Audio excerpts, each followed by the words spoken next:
believe because of those miraculous things that are in the Quran. Also, the Quran talks about things that we believe the Prophet Muhammad wouldn't have known about.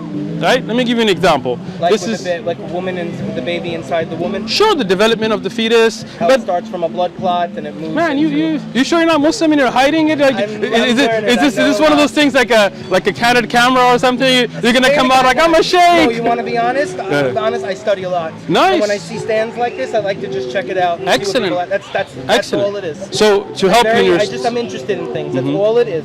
See, now we look at here in the 41st chapter of the Quran, the 11th verse, and then he turns towards the heavens when it was still like smoke, saying to it and the earth, submit willingly or unwillingly. Today, scientists tell us that the celestial bodies were all smoke, there were gases, but the Prophet Muhammad at his time, and you know the Arabs weren't educated. They weren't like the Greeks or the Romans. They didn't have kind of, they were Bedouins. They were warriors. How would he have known things like this, right? I mean, we talk about the orbit. This is in the 21st chapter, 33rd verse, and he is the one who created the day and the night and the sun and the moon, each traveling in an orbit. Now, the fact that the sun even has an orbit, even till recently scientists were debating, right? Sure. Right? So how would, I mean, and again, I've got a lot of these. How would a man in a desert know these things, right? How would he bring a literal miracle, which would be a book of Arabic that even Arab poets who were experts couldn't respond to? Until today, when we study Arabic, if you study Arabic for Nahu and Sarf, you will go back to the Quran. That is the final authority, right? So how could a man who never wrote a poem in his life, he wasn't a poet, sure, right? So when you put all those together, the splitting of the moon, we believe that this shows that he was a true prophet. Sure. Right? So what do you think about that? You can be honest. You're not going to offend me. I mean, I can be honest. I really don't want to offend you. No, you're not going to offend us. Trust me. People come out here and say all kinds of things. You're more than respectful. Don't worry about it. Go ahead. Sure. I'm sure you guys hear a lot of that's true. Yeah. He was traveling around with Jews and Christians. Was he? Yes, he Historic, was. Who did he travel with? There were Jewish groups, and the Quran talks about Jewish groups. It describes them as the enemies, actually. What surah? Oh, I can't tell you the exact surah. I'll tell you what. So let's do this. It talks about how the Christians, it says, you will find your friends in the Christians. Really? Not the ones who call themselves the Jews. I've read it myself. He was traveling around with both of them, and afterwards, the original fasting was not Ramadan, it was Yom Kippur.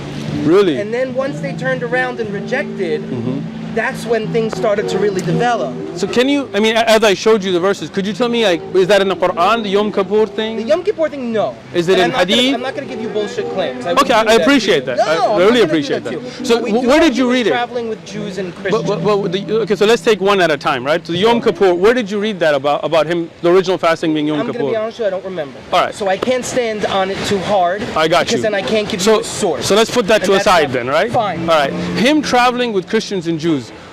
You said that's in the Quran? That's my understanding. Okay. That he was speaking with them and learning with them before the original revelations came to him. Which makes sense because historically there were Christians and Jews walking around Arabia at that time. And that I can. But historically, most of the Jews that were there were in Medina. Banu Qura, Banu Qunayza, Banu Qanuqa, Banu Nadir. They were in Medina, not in Mecca. Right? No? No. Can you go back and check on that? Yes. I taught this. Because what happened was Solomon himself, or that time period, sent Jews down to Yemen. Okay, but that's not Mecca. Yemen is way. No, but that whole area, there were Jews there. But again, Arabia, the big peninsula, right? That's a fair you know, thing to right? say. So Solomon sending Jews to Yemen, and I have no qualm with that, would definitely not prove that there were Jews and Christians in Mecca, or that the Prophet Muhammad, peace be upon him, traveled with them, or that he learned from them. So those are pretty wide. You're pushing it, right? So let's take it on historic perspective, right? I can't say exactly where they were. Okay. They were there, and Muhammad was traveling around too. So can you not today? I mean, you can take your time, look it up. I just want to learn. Can you go home and check where the references that prove that the Prophet Muhammad? I'm sorry. All right, we love the phones, man. You can Google everything, right? Anyway, of course I would. Okay, excellent. So take a look at your references. Come back. I'd love to talk to you and learn about it because I, having taught the life of the Prophet, peace be upon him, looking at the earliest manuscripts, he was not a student of any religion, and Mecca was not a hub of Christians or Jews. Medina was, right? Mecca was almost. No, No, I'll accept Sure. that. That could be. Mecca was mostly I'm not idol to worshippers. argue that. Yeah, but no, it's not even an argument. Go home and look it Debate, up. whatever, Debate, discuss, whatever. learn. Yeah. So let's say you go home and you look up those references, and it turns out that he wasn't. But then we still have these kinds of miraculous things that happen. Would you say that's something that you should at least look into? Raise my eyebrows. There you go. Excellent, excellent. That's fine. So you have a Quran, I'm assuming? Yes. Excellent. Do you want another one? It's free. I have one. It's free.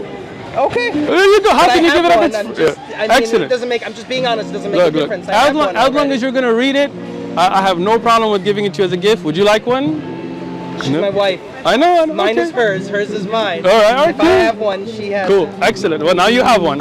So. Well, thank you for talking to us. Excellent. my Really friend. appreciate it. It's been a pleasure. We look forward to you coming back and bring you some of those references so I can kind of pick up my level. Absolutely. Thank Take you. care, guys. Be Thank well. you. Have a good day.